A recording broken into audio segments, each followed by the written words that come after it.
Iya. Apakah kau tidak mematikan konser-konser musik yang berkualitas di Sumatera Barat? Karena mereka cenderung lebih nyaman di YouTube, karena itu sangat menghasilkan. Itu bakal jadi masalah kalau emang... Cik, 2, 3, dah mulai no! Sana pas mau balik Joy yang tabu seri yang tagi buruk seringnya di pot bungo hari ko sana yang ada di 3M. Ado cowok keren di sebelah yang orang lebih kenal namanya Cimai. Iya. Sama nama asli sia sebenarnya. Waduh, jarang dan ambu pun sampai kini tidak tahu gitu. Sama nama asli sih ya. Kalau mentransfer pasti tahu nama asli. Oh gitu. Siapa nama asli? Meza Pratama. Meza Pratama, bako Cimai jadinya. Jadi cerita dulu, ada kawan-kawan di Padang, ada band dulu, cewek sadonya di SMA Ampe Padang. Jadi pertama sobo nyo tanya siapa nama Meza. Baku payah di apa meja nak aja. Meja. Nah meja makan nama kau aja. Itu juga ganti selai. Ikut selah. Kena sensor dah ya. Cimeng aja ya. Cimeng. Cimeng aja.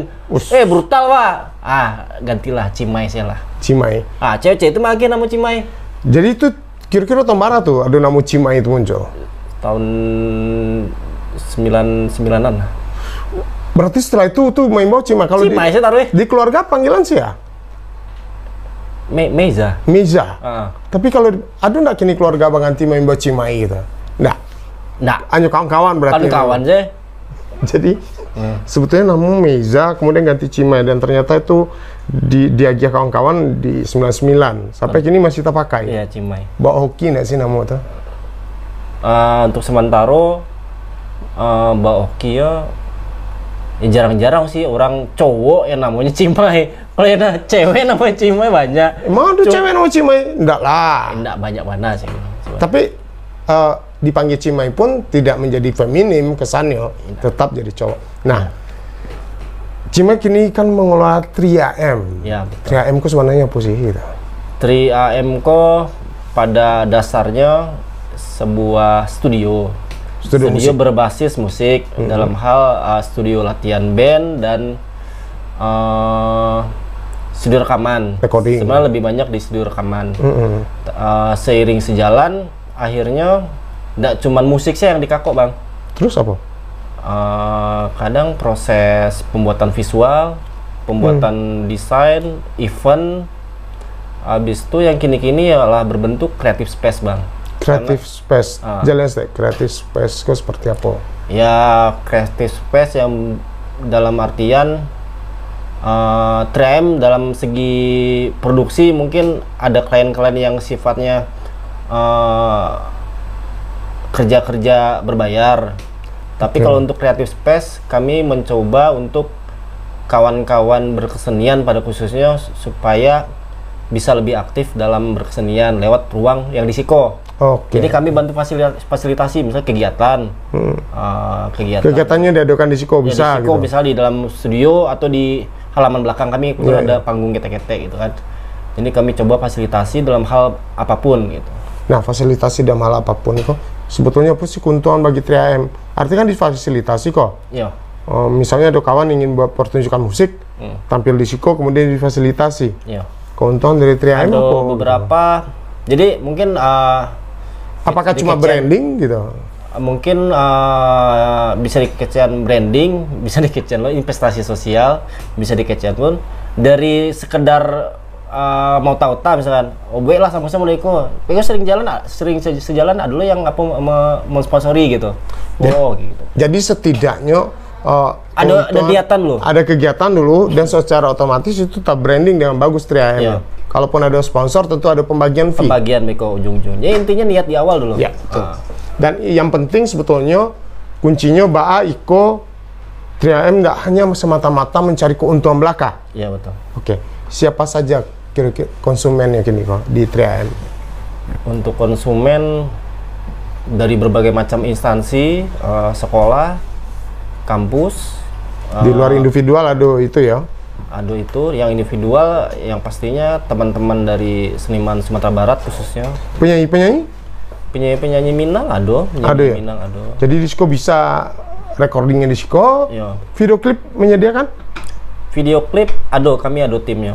Ada tim. Ada timnya. Cimai, itu mahal nggak sih nyewa studio rekaman, studio band? Studio band itu kan berarti kita sampai latihan, Iya. Alatnya lengkap, Iya. dan itu hanya pasti per jam biasanya. Per jam biasa. Dan itu pun kadang ada juga yang request bisa nggak studio ini kosongan kami numpang syuting di situ. Oh bisa? Bisa juga. Ada beberapa yang mau itu. Itu mahal nggak sih ukuran bagi anak-anak muda Sumatera Barat? Kalau untuk ini mungkin ya tergantung pendekatan di awal. Misalnya orang-orang kawan-kawan ke Tibo kan, Bang kami nih produksi untuk tugas kampus awal. Ya tahulah gitu kan. Bisa nak 3F support gitu. Mungkin ada pembahasan lebih lanjut, mungkin bisa diskon atau karena kalau list standarnya mungkin lah ada kok. Harga-harganya lah ada. Kalau list standar apa pengen tahu, misalnya studio rekaman. Satu lagu, misalnya taruhlah kita bikin lagu. Berapa di Siko? Kalau standar? Per lagu kalau untuk kan kasusnya kalau untuk band itu si bandnya membawa badannya untuk merekam kemari, aransemen dari orang tua. Jadi kami cuma menyediakan alat-alat, ruangan dan operator. Itu biasanya per shiftnya per 6 jamnya 500.000. Oh per jamnya? Per 6 jam. Per 6 jam. Itu lah rekaman tuh? Lah proses rekamannya sih baru. Iya. Dan emangnya Disco bisa menyediakan aransemennya juga dari bisa? Ada. Oke, Karena ada loh beberapa instansi yang emang mempercayakan ke kami untuk aransemen, bisa jingle, mars gitu. Kalau ruangan wakil Iko sampai editor atau bah? Untuk audio itu tapi editornya ya. Untuk audio di situ. Untuk audio ya. Ada berapa ruangan yang seperti Ko Cimai? Ada di sebelah situ ada untuk video. Nah, di situ kan ada cafe juga kok. Di belakang. Nah, itu salah satu bentuk sporting ya untuk kegiatan-kegiatan di situ. Iya. Malah di awal-awal kami mencoba misalkan ada kawan-kawan produksi kopi, kawan-kawan produksi coklat. Kami minta support kawan, bisa nggak support kegiatan Iko, bahan dari orang tua kami yang meracik di situ gitu. Lah berapa tahun sih 3M berdiri? Alhamdulillah lah 2003 balik akhir. Ya cukup lama. 7 hampir 8 tahun. Hampir 9 tahun. 9 tahun dan mana perkembangannya? Bisa bertahan. Strategi apa sih yang dibuat? Biasanya hal modelku kan sangat susah untuk mempertahankan. Ya pertimbangannya mungkin kawan-kawan bergerak di industri kreatif khususnya di musik mungkin pasti ada pasang surutnya. Iya. Alhamdulillah 3M bisa bertahan mungkin kepercayaan kawan-kawan satu, kepercayaan dari klien. Habis itu sifatnya kami di studio Disco ya multi job dalam artian kami tidak mengerjakan musik saja gitu, visual, event. Jadi pas corona patang event kami kosong, tukar haluan, mungkin kami barajalo bisa membuat produksi event live streaming. Itu kami pelajari. Jadi kalau live streaming punya alat juga? Dengan dengan peralatan terbatas, alhamdulillah bisa kita. Tapi jalan kan? Jalan, iya. Nah, artinya kawan-kawan yang di 3M itu harus multi talent juga berarti kan? Iya, tim produksinya. Tim produksinya. Nah, ada berapa orang kini Cimai? Kini kalau ada event keluar di luar studio bisa sampai 8-9 orang. Kalau dalam studio saja pengelolaan Disco? Sekitar 5 orang. 5 orang? Iya, yang standby. Nah, selama itu pasti ada pasang surut tadi cerita. Iya, betul. Omset cukup bertahan? Kalau kita bawa menjadi bisnis atau komersil, bertahan nggak omset? Untuk omset, pandemi mempengaruhi pasti. Pandemi sangat berpengaruh. Tapi alhamdulillah pas pandemi patang ada beberapa project di studio, misalnya studio rekaman masih jalan. Dan beberapa konten-konten kayak instansi-instansi orang tuh butuh konten yang emang harus produksi visual. Jadi mungkin karena live streaming audionya boleh downloadan harus dibuat dari nol. Itu kami mengerjakan itu. Jadi itu terselamatkan lah gitu beberapa produksi yang sebelum-sebelumnya kami event di luar pas pandemi mau harus di studio standby gitu. Kalau kini masih stabil omset? Sebenarnya alun sih. Alun lah ya. Alun, cuman lah mulai membaik itu sih. Mulai membaik. Nah, Cimai mengelola sebuah studio, pasti melihat perkembangan musik terutama anak-anak muda. Iya betul. Bam, Cimai memandang kini perkembangannya. Untuk perkembangan mungkin musik secara global di Sumatera Barat khususnya mungkin tetap beberapa yang oke gitu. Ya musik Pom Pinang emang menggiurkan untuk saat ini dalam format digital. Kok bisa menggiurkan dalam format digital? Apakah dengan YouTube mereka lebih booming, menghasilkan atau apa? Jadi mungkin pandangan orang kebanyakan cuman sampai YouTube. Padahal sebelum ke YouTube tuh ada beberapa treatment yang harus dilakukan kawan-kawan gitu. Apa tuh? Ini menarik kok. Jadi mungkin misalkan kalau yang kini yang terjadi kok ya, ada kawan-kawan dari 3M Joy yang ikut memanage beberapa akun lagu Minang. Jadi inyo mengkoordinir dan berkolaborasi antara pencipta lagu, komposer lagunya, arrangernya, penyanyinya, dengan tim audiovisualnya, tim studio dan tim video sampai tim promo. Jadi orang tuh berkolaborasi dari nol kok. Akhirnya si pencipta lagu kok harus mendaftarkan dirinya ke publisher dan ke lembaga manajemen kolektif. Namanya terdaftar secara digital, jadi nggak cukup cuman ada lagu langsung daftar ke YouTube. Jadi, kenapa? Apakah itu ada royalti digital? Royalti untuk pencipta berarti? Pencipta khusus. Makanya harus mendaftar dulu. Didaftar dulu, kalau nggak terdetek di YouTube cuman didetek AdSense saja. Sementara kalau ada si pencipta terdaftar di publisher itu ada lo royalti di YouTube. Dari YouTube ada YouTube Audio Revenue. Jadi ada AdSense, ada YouTube Audio Revenue, ada lo dari publisher khususnya Beko. Jadi 3 royalti dari Cik Lagu. Di YouTube? Dari YouTube? Cik Lagu. Iya, dari Cik Lagu. Ada 3 royalti dari YouTube. Keren. Terus? Nggak cuma AdSense saja. Itu yang banyak orang nggak tahu. Ribet nggak sih ngurusnya itu? Tuh bisa pencipta lagu. Awal-awal ribet. Ada beberapa publisher emang yang mengharuskan si penciptanya lah rilis beberapa lagu baru di approve untuk masuk. Nah, tadi kan ada mendaftar ke mana tadi? LMK kayak di mungkin yang kini yang terkenal tuh ada WAMI. WAMI kok apa kok? Wahana Musik Indonesia. Organisasi yang seperti misalnya kayak di Sumbar ada Papri gitu, bisa nggak? Lewat Papri juga bisa, Beko diarahan ke WAMI. Atau yang kini sebenarnya dari negara kan lah ada LMKN, Lembaga Manajemen Kolektif Nasional. Tapi mungkin masih bertahap sosialisasinya, mungkin belum banyak yang tahu gitu. Berarti tidak hanya semata-mata artisnya sebaik mungkin, ya kini kan ada yang mengelola tuh surang gitu kan. Iya. Padahal royalti untuk pencipta juga ada gitu. Ada. Jadi pencipta pun ada royaltinya sebenarnya, ya pasti yang lebih banyak tuh sebenarnya ke pencipta. Di lagu pun ada hak untuk performer, artisnya, penyanyinya. Ya, penyanyinya. Misalnya pencipta situ, penyanyi situ sebenarnya. Jadi kadang kan yang terjadi yang sudah kan kadang penyanyi cuma dibayar putih untuk 1 album. Iya. Atau pencipta dibayar putih untuk cek lagu. Iya, betul. Yang sudah kini lah mulai beberapa kolaborasi produksian. Emang selain ada dari revenue dari YouTube, revenue dari LMK dan publisher dibagi per bulan. Dan itu bagaimana sistemnya? Yang pengelola YouTube taruh kini akunnya Aser yang memaci. Nah, keuangan yang tadi yang berbagi apakah Aser yang menentukan atau langsung dari pihak YouTube?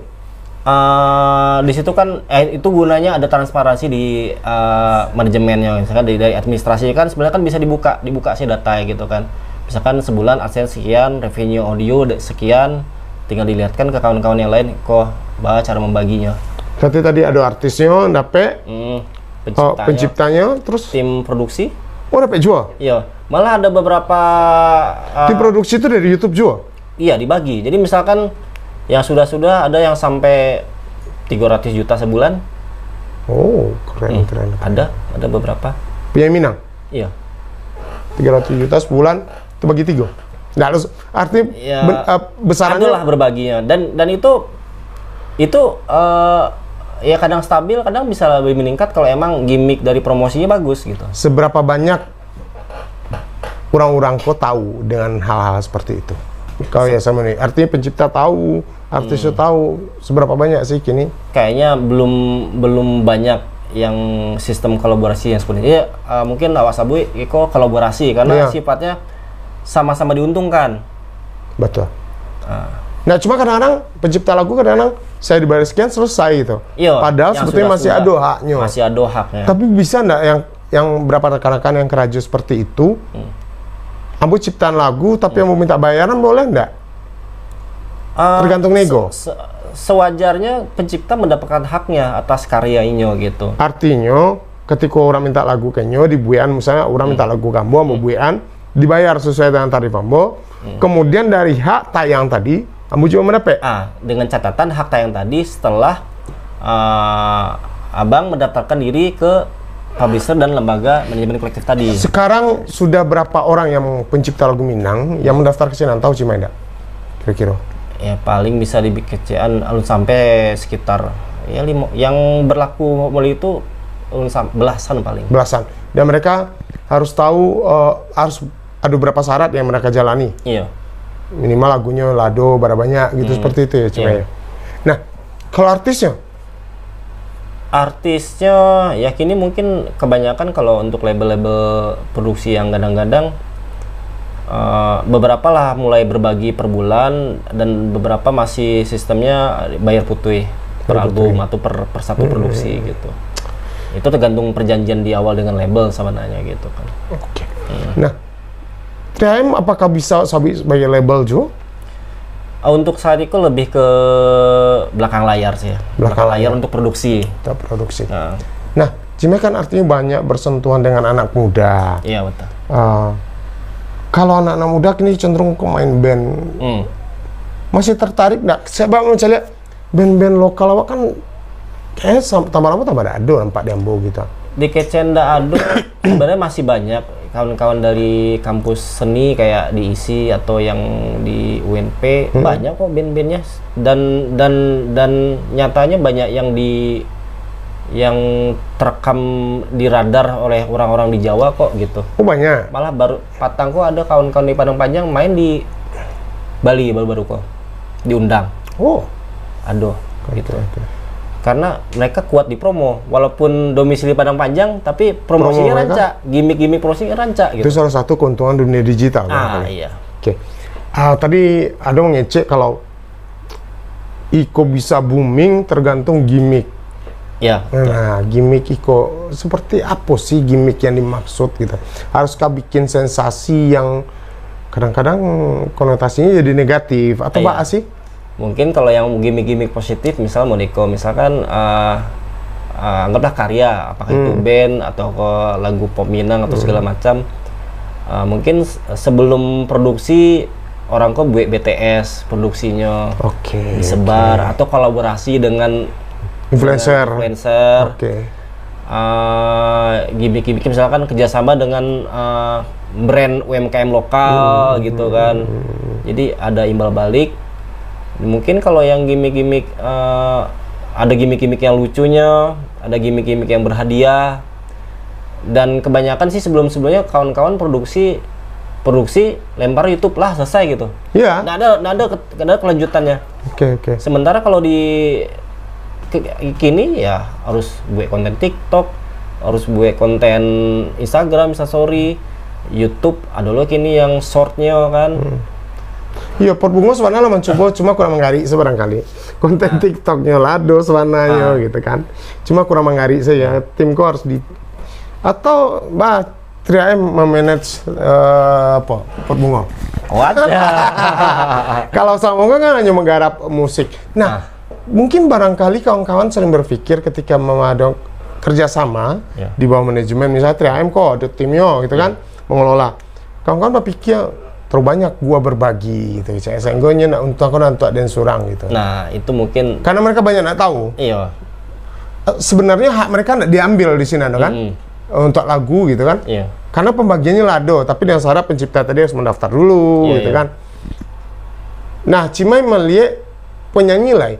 Kalau pencipta tadi boleh tanya, penyanyiku banyak nggak yang nggak tahu dengan hal itu? Banyak nggak tahu. Sebenarnya terakhir Cimai koordinasi dengan Marcel. Marcel itu ketua salah satu lembaga manajemen kolektif untuk khusus performer, khususnya penyanyi dan player. Jadi ada lu lembaganya khusus bang. Dan itu mendaftar pula mereka? untuk legalnya didaftarkan sebenarnya. Ada nomor registrasi Beko yang nanti kalau di digitalkan otomatis bisa dibagi-bagi langsung. Nah, penyanyi Minang Lado yang mencoba daftar itu atau terlibat dengan tim seperti itu gitu? Sepertinya Alun Adoleh baru pencipta, beberapa pencipta. Baru pencipta baru, sementara penyanyi Alun Iya. Penyanyi mungkin lebih ke Papri mungkin, lewat Papri mungkin. Nah, ketika misalnya Cimaka mengelola kok. Iya. Ada penyanyi di sini, ada apa? Artinya mereka tahu nggak kalau kok ada hak mereka di sini gitu? Kalau yang ruang lingkup di Sumatera Barat mungkin karena banyak belum didaftarkan, mungkin lewat perjanjian sih. Perjanjian misalkan berbagi sekian, misalkan di awal ada DP awal, habis itu kalau ada revenue dari YouTube tadi. Jadi kini kalau 3M kerjasama dengan berapa rekan? Apakah 3M punya membentuk manajemen seperti itu pula di Siko gitu? Atau hanya perorangan baru kawan-kawan di 3M? Atau 3M sendiri mewadahi, ada enggak? Jatuhnya lebih di belakang layar. Belakang layar, tapi ada kan? Ada orang-orang gitu. Membantu. Ya mana tahu kan, kawan-kawan penyanyi banyak yang bingung dengan hal itu. Ya penyanyi yang punya YouTube udah melejit yang dikelola surang, mungkin lah beruntung surang lo gitu kan.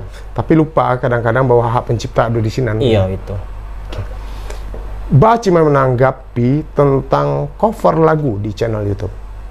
Cover lagu, emang itu masih polemik yang tidak habis-habisnya. Sebenarnya kalau untuk cover, kami trial dengan beberapa artis Minang dan penyanyi lokal Siko. Mencoba untuk mengcover lagu barat, ternyata lebih mudah mengurus izinnya dibanding lagu Indonesia. Oh, lebih mudah lagu barat dibanding lagu Indonesia? Iya. Apa alasannya? Ada websitenya. Arti kita bisa minta minta izin, bayar sekian, boleh dijadikan Spotify. Legal. Ada bayarnya surat. Berapa?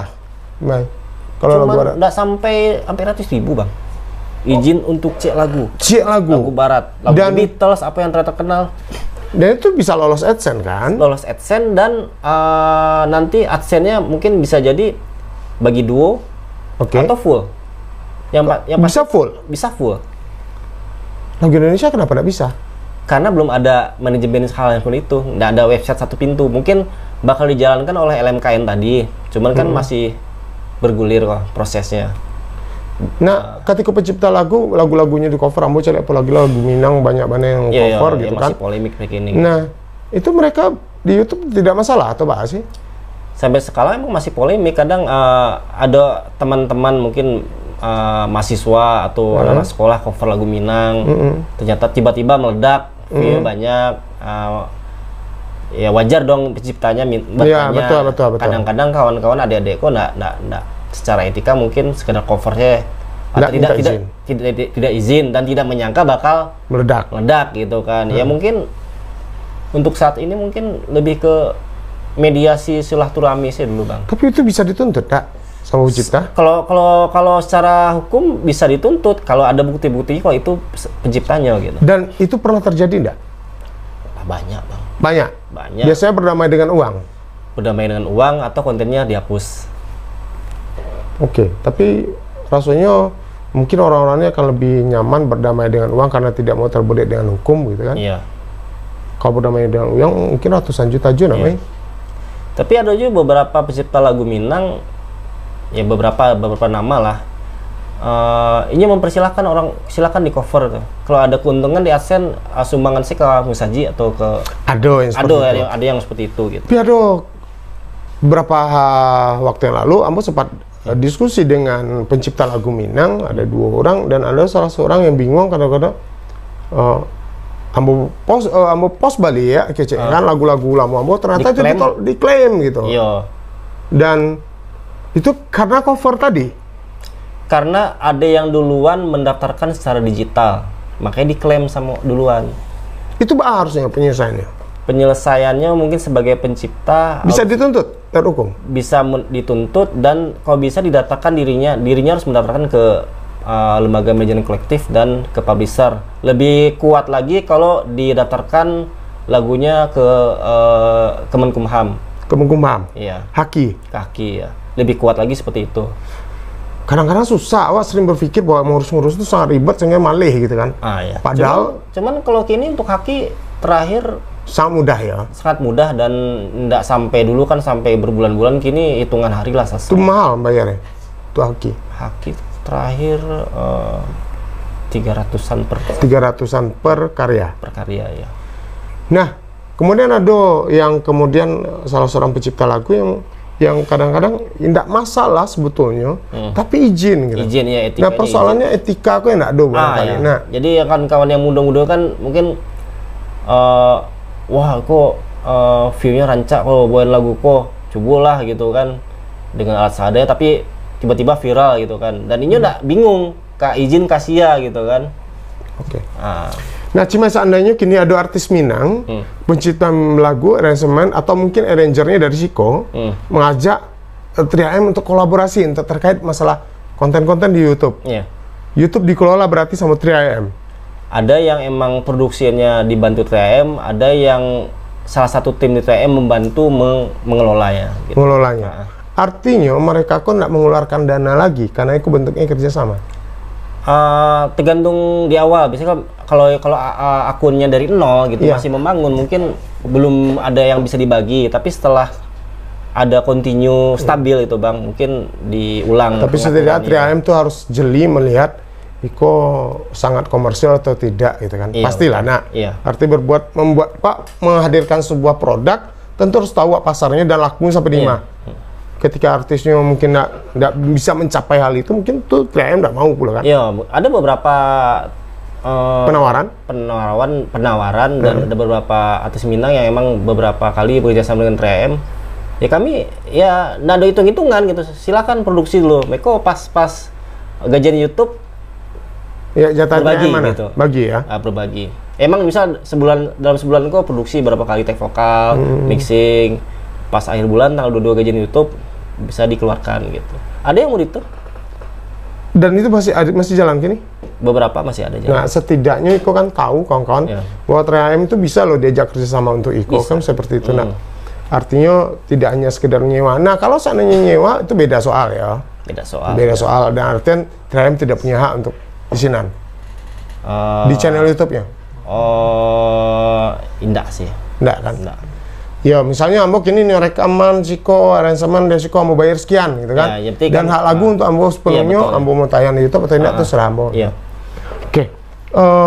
Ada hal yang menarik terjadi dengan perkembangan musik. Kalau Cimai kan melihat anak muda yang bandnya cukup maju sih Cimai kan. Dunia digital awak cukup bagus perkembangannya. Tapi belum merata. Bagus. Lah yang mulai tadi kan kolaborasi untuk lagu Minang lah mulai bagus, talent musik band lah mulai keluar mainnya ndak di Sumbarse gitu kan.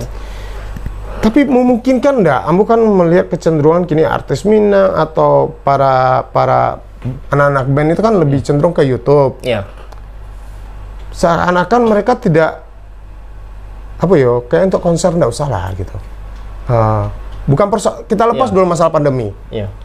Apakah kau tidak mematikan konser-konser musik yang berkualitas di Sumatera Barat? Karena mereka cenderung lebih nyaman di YouTube, karena itu sangat menghasilkan. Itu bakal jadi masalah kalau emang tidak balance gitu antara yang live langsung, pertunjukan live langsung dengan yang di dunia maya gitu. Iya, sebab kan kalau kini kan cari anak-anak band itu kan lebih main ngejam di kafe-kafe. Ya kebanyakan. Dan kadang-kadang kualitasnya juga tidak begitu maksimal. Tidak lepas. Nah, maksudnya Ambo tuh ada konser band yang benar-benar berkualitas dan itu ujung-ujungnya akan mati. Betul nggak prediksi Ambo itu akan terjadi? Jadi kini fenomenanya emang kafe-kafe di Padang khususnya live musik jalan tiap hari, kecuali Ramadan mungkin kan. Tapi putarannya masih talentnya itu aja gitu. Berganti-ganti kita putar situ saja. Sementara list lagunya pun ya itu gitu. Yang request dari pengelola yang punya kafe atau dari penonton.